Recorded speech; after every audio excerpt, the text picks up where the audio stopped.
গরমে ঠান্ডা ঠান্ডা কিছু খেতে ইচ্ছে করছে। আজকে আপনাদের জন্য নিয়ে এসেছি রং বেরঙের ফল আর দই দিয়ে তৈরি একদম নতুন স্বাদের ফলের লাচ্ছি। খুব সহজে এবং মজাদার আর স্বাস্থ্যকর। তো চলুন শুরু করি। আসসালামু আলাইকুম। আজকে আমি আপনাদের দেখাবো কিভাবে ঘরে থাকা উপকরণ দিয়েই খুব সহজে এবং খুব তাড়াতাড়ি আমরা লাচ্ছি বানিয়ে নিতে পারি। তো এই তো আমার সব উপকরণ নিয়ে নিলাম। একদম সহজ রেসিপি। তরমুজ, আম, কলা এইসব ফল দিয়ে একসাথে আজকে বানাবো চমৎকার একটা রেসিপি, ফলের লাচ্ছি। গরমে ঠান্ডা ঠান্ডা প্রাণ জুড়ানো পানীয়, একবার খেলে বারবার খেতে মন চাইবে।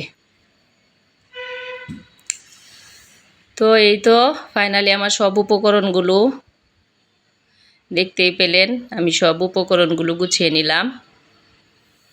এখন চলে যাব মূল প্রসেসে। এই যে বাটিতে আমি হাফ কেজি দুধ একদম খিরসা বানিয়ে নিয়েছি। এখন আমি এক এক করে ব্লেন্ডারে সব দিয়ে দিব। তো এই তো কলা,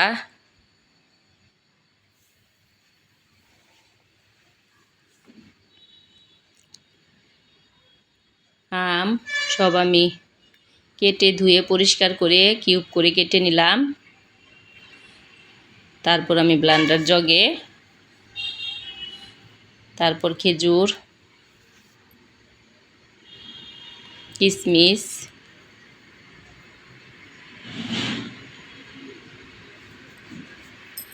এই উপকরণগুলি আমার হাতের কাছে আজকে ছিল আমার কাছে ঘরে।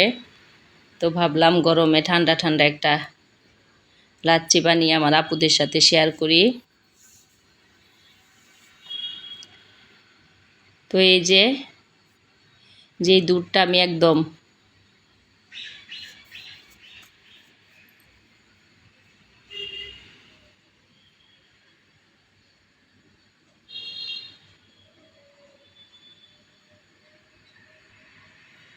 তারপর দিয়ে দিলাম এই যে টক দই দিয়ে দিলাম।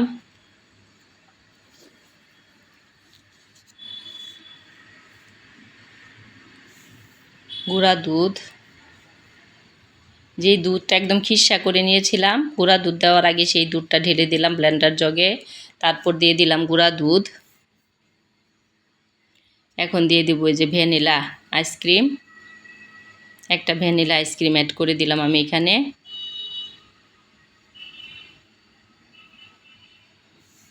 ভ্যানিলা আইসক্রিমটা অপশনাল, চাইলে দিতেও পারেন নাও দিতে পারেন, যদি হাতের কাছে না থাকে। আমার ছিল, এজন্য প্রথমেইতে বললাম যে বাসায় যা যা উপকরণ ছিল তা দিয়েই খুব মজাদার একটা লাচ্ছি বানিয়ে নিলাম। আইসক্রিমটা দিলে আর কি আরও বেশি মজা হয়, এই জন্যই বাসায় ছিল দিয়ে দিলাম। তারপরে দিয়ে দিলাম 1 চিমটি পিঙ্ক সল্ট। আর এখন দিয়ে দিচ্ছি আমি টক দই। 1 কাপ টক দই দিলাম। একদম টক দইয়ের মধ্যে কোনো প্রকার পানি নেই। পানিটাকে আমি ছাঁকনিতে নিয়ে আগেই ছেঁকে নিয়েছি। তারপর এখানে দিয়ে দেব আমি মধু। চিনি অ্যাড করব না। মধুটা দিয়ে তারপর ফ্রিজের একদম প্রাণ জোড়ানো ঠান্ডা পানি দিয়ে এখন আমি সব উপকরণ একসাথে ব্লেন্ড করে নেব। আমার হাতের কাছে মধু ছিল, তাই আমি মধু দিয়েই বানিয়ে নিলাম। মধু না থাকলে চিনি অ্যাড করে দিতাম। তো যাদের মধু না থাকবে তারা চিনি দিয়ে বানিয়ে নিতে পারবেন।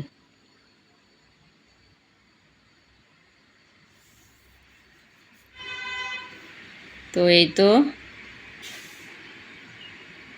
এখনও একটু একটু খেজুর আস্ত আছে। এখন আবার একটু ব্লেন্ড করলে খেজুরটা সহ আমার একদম হয়ে যাবে।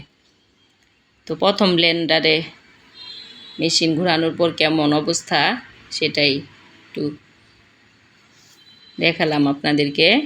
এখন এখানে আমি একদম ঠান্ডা পানি অ্যাড করে পরিমাণ মতো পানি দিয়ে তারপর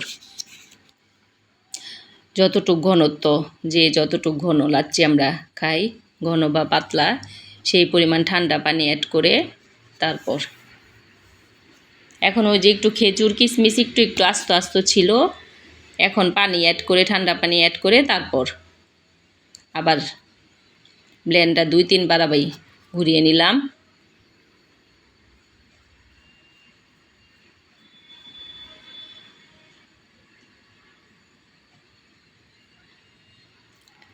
তো ফাইনালি আমার ব্লেন্ড করা শেষ।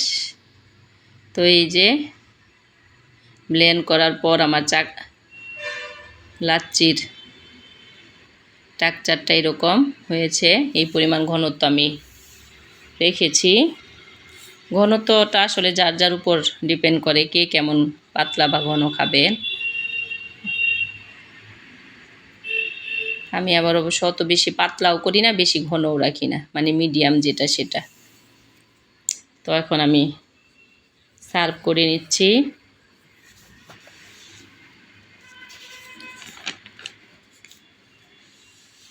তো দেখতেই থাকুন। আপনাদের যদি রেসিপিটি ভালো লাগে তাহলে একটা লাইক দিয়ে যাবেন। নতুন নতুন রেসিপির জন্য সাবস্ক্রাইব করুন টিজে রেসিপি ব্লগস চ্যানেলকে। পাশের বেল আইকনে ক্লিক করতে ভুলবেন না, যেন নতুন ভিডিও মিস না হয়। দেখা হবে পরের মজাদার রেসিপিতে। ধন্যবাদ। ভালো থাকুন, সুস্থ থাকুন, মজার মজার রান্নায় থাকুন সবাই।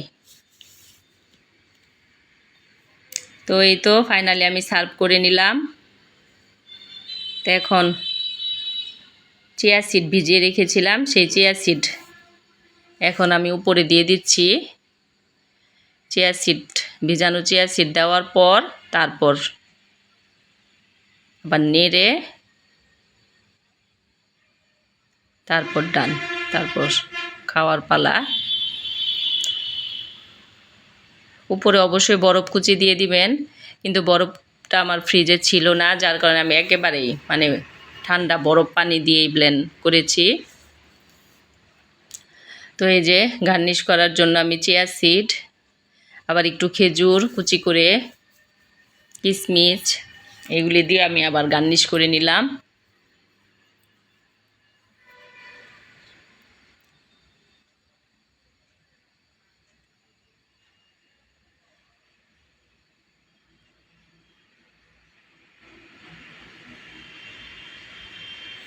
তারপর দিয়ে দিব আবার হালকা করে মধু উপরে দিয়ে, তারপর ফাইনালি খাওয়ার জন্য প্রস্তুত। এগুলি সব দিয়ে গার্নিশ করার পর এখন আমি আবার উপরে একটু হালকা মধু সার্ভ করে দিচ্ছি। তারপর নেড়ে চেড়ে একদম ঠান্ডা ঠান্ডা প্রাণ জোড়ানো লাচ্ছি।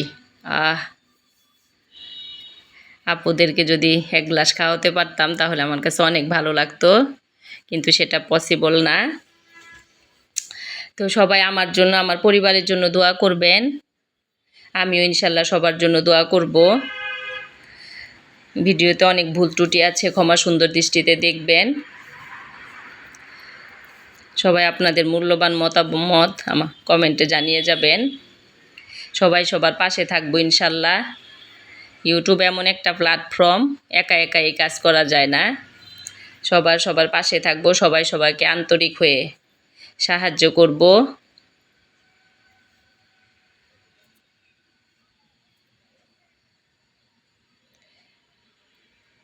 তো এই তো ফাইনালি আমি এখন একটু নেড়ে নিচ্ছি, যেহেতু চিয়া সিড দিয়ে দিয়েছিলাম।